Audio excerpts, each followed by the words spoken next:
All right. Good morning, everyone. Good morning. It's Friday, June 28th. It's in the morning. I have just finished reading and responding to each of your rough drafts. And so when you log back into that assignment there, you'll see in the comments section that I provided you each with the feedback that individual to your process. Okay, so now let's come together, and I want to share some common aspects of suggestions for us all, right? For our revision process. I say, let's go. The first one that I see running throughout is the challenge of maintaining academic tone and formality while also digging deep into your own connotation, right? So it's very high, it's highly subjective, the your unique definition, right? So there's a tendency when we are very subjective, there's a tendency to jump into informality, right? And jump into our opinions about things, right? And I distinguish a very important distinction for me is opinion versus perspective, and I'll make a whole video about that sort of stuff. That I don't like I don't like the word opinion, but I love the word perspective, and I'll share why. But getting back to my point here, the connotation, right?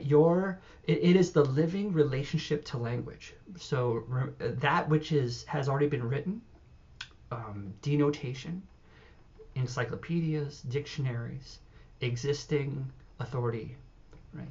That stuff.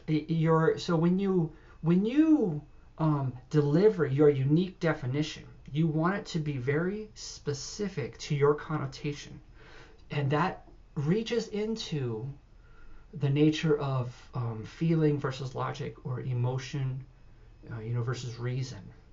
Both of those grand pillars of the human experience, they're very important, right? But you approach them with a tone of very like a critical academic and professional tone when you engage, say, the feeling or emotion side of things. So your feelings about language, they matter, but you approach them formally and you handle them critically. What does that mean? Well, it means a lot. You take it seriously. You understand aspects of category, and aspects of description, and aspects of relationships between ideas, such as causation or comparison. Right? These modes of writing, we are trying to be very introspective in a critical sense, and understand, how you relate to language. So you take it seriously, right? Through depth, you achieve uniqueness. So excavating the depths of your connotation, your relationship to the word that you're trying to define, is the focus. You can reference outside notions of your chosen topic, your chosen word. That's fine, it's great. But don't align yourself or lean on them too much, because they will not harness your living, vital, relationship to language, which is really what we're doing here, right? Yes, absolutely. So as you have your first draft, right, which they're looking great as a group, incredible. We have a great group in here. The next step, refinement. So you want to align your unique definition with the whole body of your essay, and this is going to require organization of your choosing, prioritization, and even omission. There is not time or space on the page to cover every possible aspect of your definition.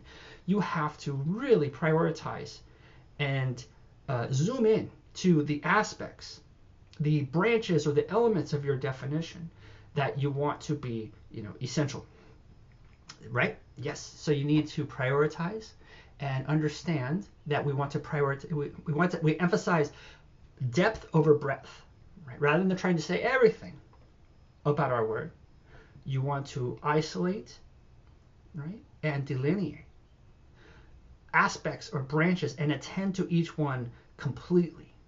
So think about that. We want to be thorough rather than broad. Yes. So that's where we are now. You want to focus and narrow, articulate, Be very, very attentive to specificity and detail in your connotation, your relationship to language, right? So this goes back over to vocabulary and diction. Always looking for the correct word to represent what you really want to say. Always okay to have a thesaurus open. Always searching for the right word, what you want the right word to be. Incredibly important, right? So all this necessitates a little bit of time and some patience in your own process. Yeah, There's more to say, but I think that's good. That mindset. That's what we're after in the middle of our drafts here.